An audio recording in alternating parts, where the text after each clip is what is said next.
नमस्कार दर्शकबिन हार्दिक स्वागत छ। यहाँहरू सम्पूर्णलाई सपना अनलाइन टिभीमा निकै नै महत्त्वपूर्ण रिपोर्टका साथ उपस्थित भइसकेका छौँ। हाम्रो मेहनतको लागि एउटा सानो लाइक र च्यानललाई सब्स्क्राइब गरी साथै छेउमा रहेको बेल आइकनलाई दबाई अलमा क्लिक गरेर साथ दिन नबिर्सनु होला। आउनु सब समाचारतर्फ लागौँ। मन्त्री सवार गाडीले मोटरसाइकललाई ठक्कर दिँदा एकजनाको ज्यान गएको छ भने एकजना घाइते भएका छन्। लुम्बिनी प्रदेश सरकारका उद्योग वाणिज्य तथा आपूर्ति मन्त्री अजय साई सवार गाडीले एक मोटरसाइकललाई ठक्कर दिएको छ। बिहीबार अपराह्न 4 बजेतिर मन्त्री साई सवार VX332 नम्बरको गाडीले लु 78 पर 5663 मोटरसाइकललाई ठक्कर दिएको प्रहरीले जनाएको छ। बुटवलबाट भैरवातर्फ जाँदै गर्दा सुपन्देहीको तिलितोमा 3 शङ्कर नगरमा मन्त्री सवार गाडीले ठक्कर दिँदा बुटवल उपमहानगरपालिका 12 ताम नगर निवासी 20 वर्षीय मिगिन र मगर घाइते भएका हुन्। दुर्घटनामा परि घाइते व्यक्तिको वास्ता नगरी मन्त्री साई हतार अर्को गाडीमा चढेर पुनः भैरवातर्फ गएको प्रत्यक्षदर्शीको भनाइ छ।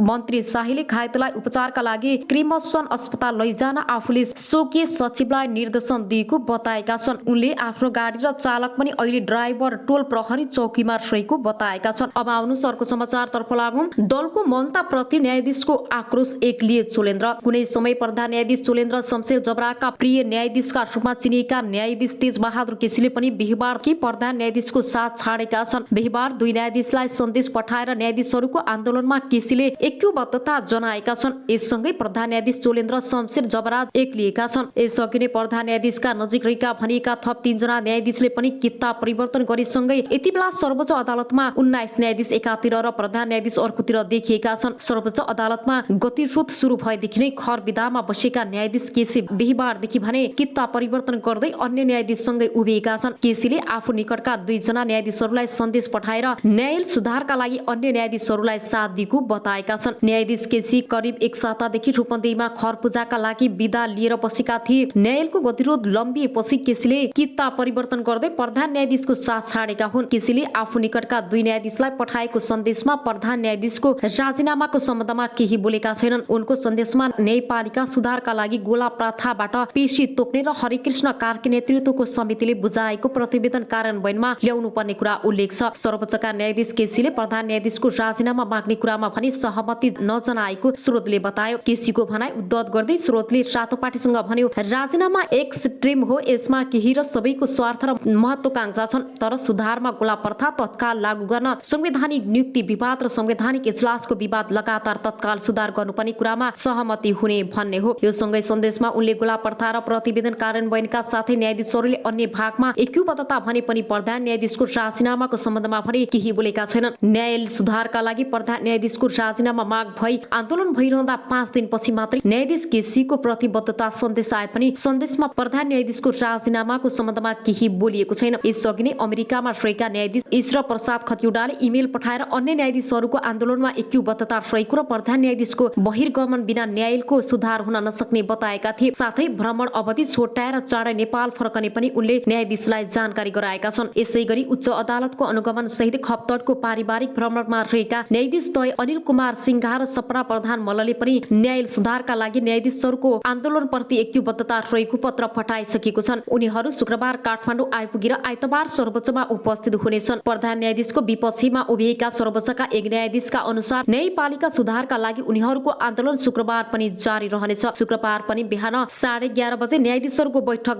डाकिएको र कारण शुक्रबार पनि उनीहरू इजलासमा बस्ने छैनन्। प्रधान न्यायाधीशले आफूहरूलाई एकल इजलासमा पेशी तोकेमा पनि अन्य न्यायाधीशहरू पनि इजलासमा नबस्ने यी न्यायाधीशहरूले बताएका छन्। सर्वोच्च अदालत 5 दिनदेखि ठप हुँदा पनि प्रमुख राजनीतिक दलले मन्ता प्रति न्यायाधीशहरूले चासो राख्न थालेका छन्। न्याय सुधारका लागि आन्दोलन भइरहँदा सुधारका लागि प्रधान न्यायाधीश चरम विवादमा पर्दा पनि राजीनामा नआउनु र राजनीतिक दलहरू मौनतामै बस्नु गम्भीर विषय भएको एक न्यायाधिवक्ताले बताएका छन्। उनले भने अब राजनीतिक दलहरूले बोल्नुपर्छ कि प्रधान न्यायाधीशहरूले गरिरहेका सबै काम र कुरा सही छन्, अन्य सबै न्यायाधीशहरू खराब हुन भन्नु पर्यो। होइन भने यस्तो गम्भीर विषयमा पनि अदालतहरू च्वाखे च्यापेर बस्नु कदापि राम्रो विषय होइन। यो कुनै व्यक्ति रहनु र नरहनुको कुरा होइन। यो त विधि पद्धति, विधिको शासन, न्यायपालिकाको प्रगति, जनविश्वास र भरोसाको विषय हो। यस्तो अवस्थामा राजनीतिक दलले आफ्नो स्पष्ट धारणा राख्नुपर्छ। अब आउनुहोस् अर्को समाचारतर्फ लागौँ। एमाले फुर्दा माधव नेपाललाई फाड्दा 2 महिनामै प्रदेश सरकारको नेतृत्वमा समाजवादी माधव कुमार नेपाल नेतृत्वको नेकपा एकीकृत समाजवादी पार्टीले बागमती प्रदेशबाट पहिलो मुख्यमन्त्री पाएको छ। एमालेबाट फुटेर नयाँ पार्टी बनेको 2 महिना नपुग्दै नेपाल नेतृत्वको पार्टीले सबैभन्दा ठूलो लाभ बागमतीबाट लिएको हो। सँगै सरकारमा 4 मन्त्री र 1 मन्त्री सहित सहभागी भइसकेको नेपाल नेतृत्वको पार्टी बागमतीबाट मुख्यमन्त्री यात्रा थालेको हो। बागमतीबाट मुख्यमन्त्रीको ढोका खोलेको समाजवादीले प्रदेश 1 मा पनि नेतृत्व लिने सम्भावना छ। गठबन्धन दल बीच सहमति भएमा आगामी कार्तिक 24 गते प्रदेश 1 मा राजेन्द्र राय मुख्यमन्त्री बन्नेछन्। नेकपा विभाजनपछि राष्ट्रिय सभाको उपनिर्वाचनमा एमाले उम्मेद्वार श्याम बहादुर थापा बादललाई हार चखाएर अघि बढेका नेपाली समाजवादी गठबन्धनपछि प्रदेश सरकारको पहिलो नेतृत्व बागमतीबाट लिएका हुन्। एमाले उपाध्यक्ष अष्टलक्ष्मी साक्यले विश्वासको मत लिन नसक्ने भएपछि बुधबार मात्रै बागमती प्रदेशको मुख्यमन्त्रीबाट राजीनामा दिएकी छन्। मुख्यमन्त्री साक्यको राजीनामासँगै 105 सदस्यीय प्रदेश सभाको बहुमत अर्थात् 49 जनाको समर्थन पाएका एकीकृत समाजवादीका उपाध्यक्ष राजेन्द्र पाण्डेले उक्त पद बिहीबारदेखि सम्हाल्दैछन्। अङ्क गणित अनुसार एकीकृत समाजवादी बागमती प्रदेश सभाको चौथो ठूलो दल हो। सरकार गुमाएपछि प्रदेश सभामा एमाले अझै ठूलो दलका रूपमा उपस्थित छ। एमालेका 43 सदस्य छन्। दोस्रो ठूलो दल माओवादी केन्द्रका 23 सदस्य छन् भने नेपाली कांग्रेसका 22 सदस्य सहित तेस्रो स्थानमा छ। बागमती प्रदेश सभामा एकीकृत समाजवादीका 13 जना मात्रै संसद छन्।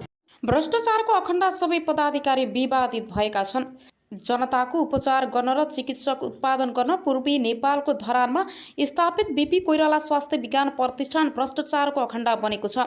मुलुकको पहिलो जननिर्वाचित प्रधानमन्त्री बीपी कोइरालाको नाममा स्थापित विश्वविद्यालयको निकासा पछिल्लो 2 वर्षको अवधिमा 3 उपकुलपति भ्रष्टाचारको आरोपमा मुछिनेले त्यही संकेत गर्छ।